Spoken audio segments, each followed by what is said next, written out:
পাচার হওয়ার টাকা দেশে ফেরাতে যুক্তরাষ্ট্র, সিঙ্গাপুর, মালয়েশিয়া, আমিরাত সহ কয়েকটি দেশের সহযোগিতার আশ্বাস পাওয়ার কথা জানান বাংলাদেশ ব্যাংকের governor doctor Ahsan H Mansur.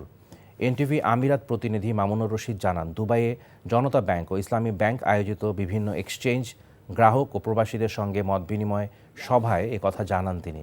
বলেন, পাচার হওয়ার টাকা ফেরাতে দুবাইয়ে 25টি ল ফার্মের সঙ্গে কথা হয়েছে তার। সভায় বিমানবন্দরে হয়রানি বন্ধ ও রেমিটেন্স পাঠাতে চার্জে রাষ্ট্রীয় ভর্তুকি বৃদ্ধির দাবি জানান প্রবাসীরা। প্রবাসীদের রেমিটেন্স পাঠানোর ক্ষেত্রে চার্জ মওকুফ করলে আরও গতি আসবে বলে মত দেন আমিরাতে নিযুক্ত বাংলাদেশের রাষ্ট্রদূত তারেক আহমেদ এবং দুবাইয়ের কনসাল জেনারেল মোহাম্মদ রাশেদুজ্জামান। এবং আন্তর্জাতিকভাবে আমরা জানি যে এটা প্রক্রিয়াটা যদি সফলও হয় পুরোপুরিভাবে, তাও 4-5 বছর লাগবে। জনমত সৃষ্টি করতে হবে যাতে পরবর্তী সরকার যেন এখান থেকে সরে না আসে।